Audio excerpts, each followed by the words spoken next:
Hello বন্ধুরা, দেখো আমি এখানে ট্যাংরা মাছের কাটা নিয়েছি। এটা কিন্তু আমরা ফেলে দিই, কিন্তু এটা ফেলে দেবে না। ভালো করে পরিষ্কার করে ধুয়ে হলুদ লবণ মেখে আমি এখানে পরিষ্কার করে নিয়েছি। তারপরে দেখো যে কড়ার মধ্যে সরষের তেল দিয়ে শুকনো লঙ্কা ফোড়ন দিয়ে তার মধ্যে কালো জিরে দিয়ে দিলাম। হ্যালো বন্ধুরা, তোমরা সবাই কেমন আছো? আশা করি সবাই ভালো আছো।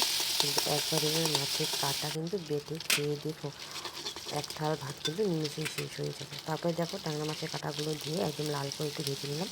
তারপরে দেখো কাঁচা লঙ্কা চেরা, গোটা রসুন আর কাঁচা পেঁয়াজ আর পরিমাণ মতো একটু লবণ, পরিমাণ মতো একটু হলুদ দিয়ে এটাকে আমি এখন লাল করে ভেজে নেব।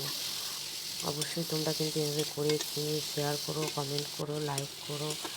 তারপরে দেখো এখানে আমি ভালো মতো হলুদ লবণ দিয়ে ভালো করে মিশিয়ে নিয়ে লাল লাল করে ভেজে এটাকে আমি এখন নামিয়ে নিয়ে তারপর এটাকে আমি এখন দেখো সুন্দর লাল হয়ে গেছে, একদম বেটে নিয়ে দেখো একদম